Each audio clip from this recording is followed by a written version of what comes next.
Good morning, good afternoon, and good night.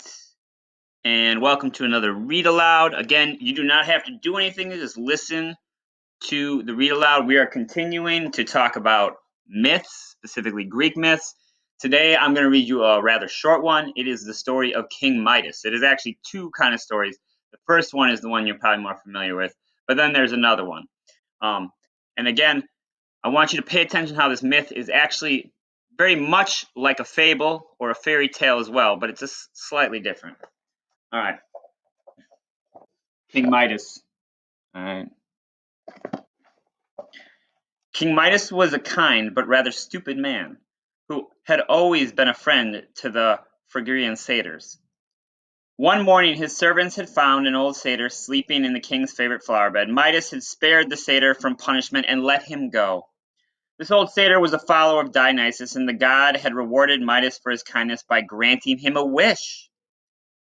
Short-sightedly, King Midas wished that everything he touched would turn to gold. His golden touch made him the richest man on earth, but he almost starved to death, for even his food and drink turned to gold. And when his little daughter ran to him to hug him, she too turned into gold. Midas had to beg Dionysus to undo his wish and make everything as it had been before. So that's kind of the first myth, where he wished everything he touched turned to gold. That did not work out well. Again, the moral of that would be careful what you wish for. Now again, King Midas showed poor judgment. The nine muses all agreed that Apollo was by far the better musician, but Midas voted for the Phrygian satyr. Apollo disdainfully turned his lyre upside down and played just as well as before. He ordered Myrsis to turn his flute and do the same. Not a sound came from Myrsis' flute, however. Hard he blew, and even Midas had to admit that the satyr's flute was inferior to Apollo's lyre. A lyre is like a harp.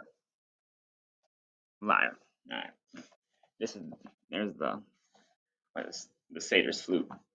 So Myrsis lost the contest, and Apollo pulled off his skin and made a drum of it. Then he turned to King Midas and said, "Ears as stupid as yours belong to a donkey. Donkey's ears you shall have from now on." Nope. So Apollo gave him donkey ears. Ever after, King Midas went about with a tall peaked cap on his head to hide his long ears. His subjects thought he had started a new fashion, and it wasn't long before all the Phrygians wore tall peaked caps. The king's barber was the only one who knew what Midas was hiding. He had been forbidden to breathe a word about it, and he almost burst from having to keep such an important secret. When he could bear it no longer, he ran out to a lonesome field, dug a hole in the ground, and whispered into it, "King Midas has donkey's ears." He quickly covered up the hole and thought the secret was safe, because he told the secret to a hole in the ground. But the nearby reeds had heard, and as they swayed in the wind, they whispered, "Midas has donkey's ears. Midas has donkey's ears." And soon the secret spread all over the world. King Midas was so ashamed that he left his throne and hid deep in the woods where no one could see. That was a very quick myth. The first part is the one I really like, the golden touch, because you got to be careful what you wish for. But again, make sure you get your activities done, and until next time,